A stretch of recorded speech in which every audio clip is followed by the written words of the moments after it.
All right, now let's make our way through some examples of what might come up when we encounter and or compound inequalities. All right, let's take a look at the first one. A is greater than or equal to -4. So here's -4 with a closed circle, and we're going to shade to the right. And A is greater than or equal to 7. 7 again with a closed circle. Again, we're going to shade to the right.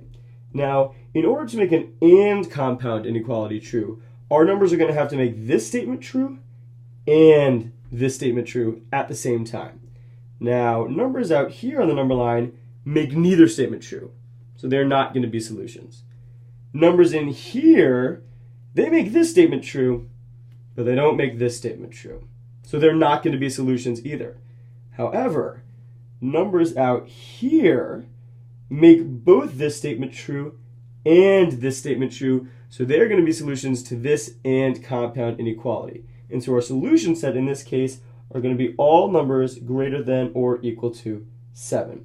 And in general, if we're ever dealing with an and compound inequality, numbers that make it true are those on the number line that have every single arrow above them, or numbers that have been shaded by each of the individual inequalities. Okay, let's make our way to the next one. So here we've got A is greater than or equal to -3/2, or A is greater than or equal to 5. Now note, this graph is very similar to the one we had before.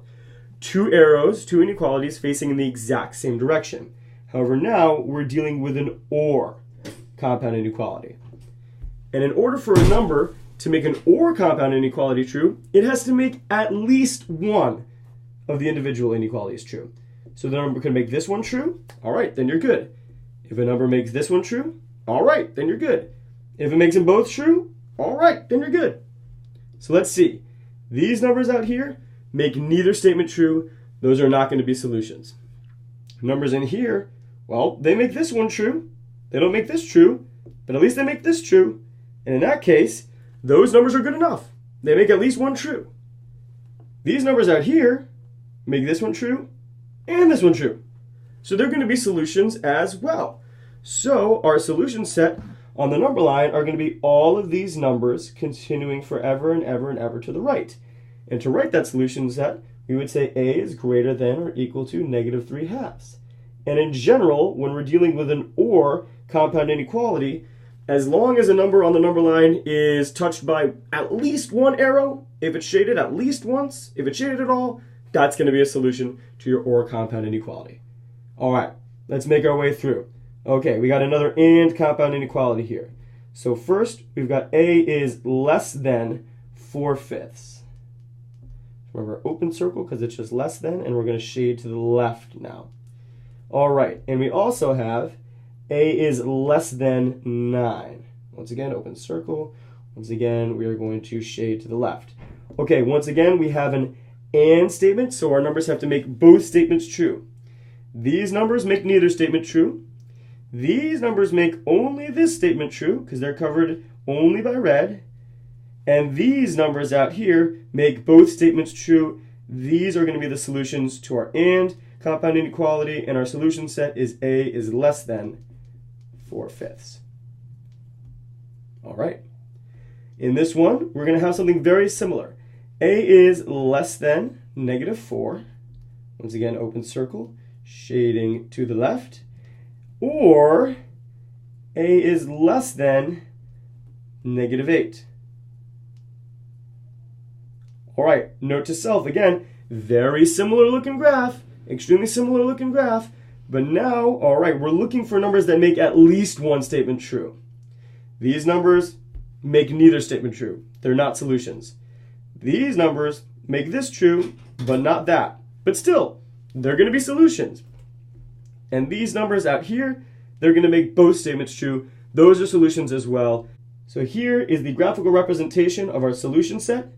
And we would write this as A is less than -4. All right, moving on.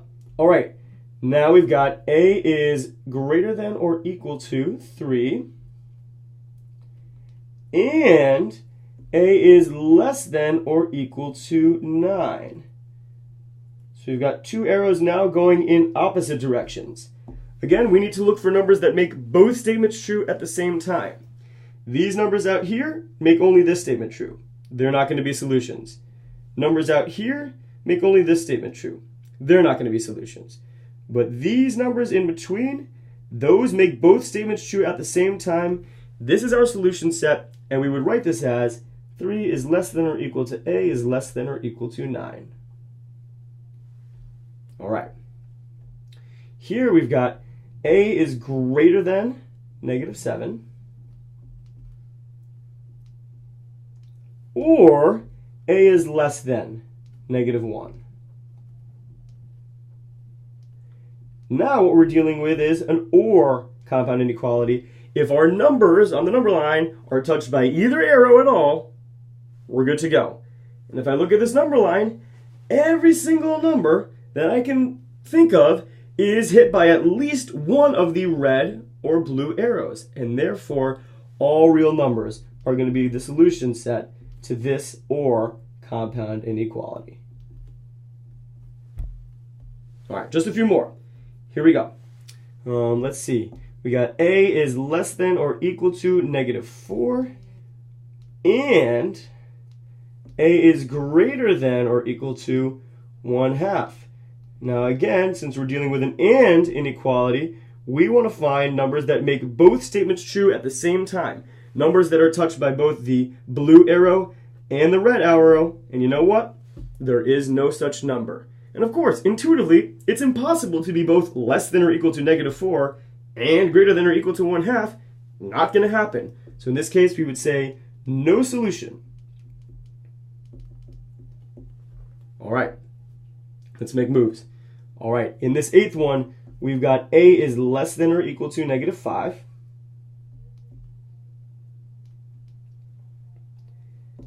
Or A is greater than 1. Now note how similar this graph is to the one we did before. We've got two arrows pointing in opposite directions, but they do not overlap. Now here's the deal. This is kind of an interesting scenario. I claim that these numbers out here are solutions because they make at least one of the statements true. And these numbers out here are solutions because they make at least one of the statements true. Now to write our solution set, well of course, hold on, we're gonna graph it first. So we shade out here and we shade out here. And to be honest, there's no easy way to write the solution set. In this case, we just write again, A is less than or equal to -5, or A is greater than 1. It's kind of awkward, but there's nothing more we can do. That is the algebraic statement of our solution set. Okay, just two more, and these ones are going to be a little tricky.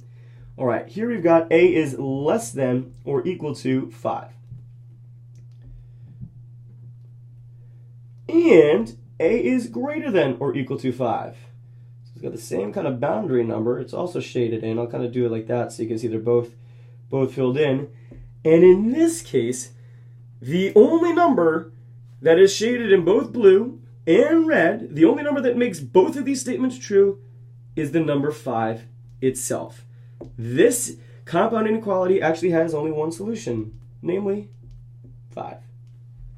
Note to self, if this were an OR compound inequality, then the solution set would be all real numbers. Last one. All right. Here we've got A is strictly less than 8. Or A is strictly greater than 8. So I'm going to make two open circles right on top of each other like that. Now, in order to be a solution to an OR compound inequality, the number on the number line has to make at least one of these two inequalities true. Now my claim is these numbers to the right of 8 on the number line make this statement true. So they're going to be solutions to this inequality. Numbers to the left of 8 on the number line make this statement true. So they're going to be solutions too. In fact, the only number on the real number line that makes neither of these statements true is the number 8 itself. And so to write our solution set algebraically, it's kind of one of those clunky ones. We just kind of copy down what we have and we say A is less than 8 or A is greater than 8. Now if you want to get fancy, you can also just say A is not equal to 8. which implies that it could be any other real number except 8. Now, a quick note. Note that if this were an AND statement, then the solution set would be, well, there would be no solutions because there is no number that is both less than 8 and greater than 8. So if this were an AND statement, there would be no solutions. All right, so that kind of sums up all the possibilities we can encounter when solving compound inequalities.